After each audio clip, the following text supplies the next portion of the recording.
حضرت عتبہ بن عبد السلام رضی اللہ تعالیٰ عنہ بیان کرتے ہیں،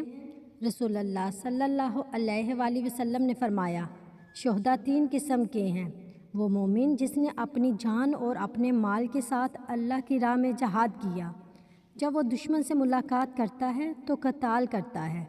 حتیٰ کہ وہ شہید کر دیا جاتا ہے۔ نبی صلی اللہ علیہ وآلہ وسلم نے اس کے بارے میں فرمایا، یہ وہ شہید ہے جسے آزمایا گیا ہے، یہ اللہ کے عرش کے سائے تلے اللہ کے خیمے میں ہوگا، اور انبیاء علیہ السلام کو اس پر فقط نبوت کے درجے کی وجہ سے فضیلت حاصل ہوگی۔ دوسرا وہ مومن جس کے نیک اعمال ہوں گے اور برائیاں بھی ہوں گی، اس نے اپنے مال و جان کے ساتھ اللہ کی راہ میں جہاد کیا، جب وہ دشمن سے ملاقات کرتا ہے تو قتال کرتا ہے حتیٰ کہ وہ شہید کر دیا جاتا ہے۔ نبی صلی اللہ علیہ وآلہ وسلم نے اس کے بارے میں فرمایا،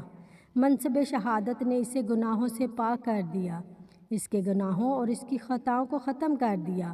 کیونکہ تلوار خطاؤں کو نابود کرنے والی ہے، اور اسے اس کی پسند کے باب جنت سے داخل کر دیا گیا۔ اور تیسرا منافق جس نے اپنے مال و جان سے جہاد کیا، یہ شخص آگ میں ہے، کیونکہ تلوار نفاق نہیں مٹاتی۔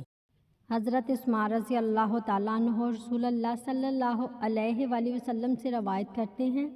آپ صلی اللہ علیہ وآلہ وسلم نے فرمایا، اللہ کی راہ میں ایک دن نگہبانی کرنا 1000 دن کی عبادت سے بہتر ہے۔ رسول اللہ صلی اللہ علیہ وآلہ وسلم نے فرمایا کہ جو شخص حدث کرے، اس کی نماز قبول نہیں ہوتی جب تک کہ وہ دوبارہ وضو نہ کر لے۔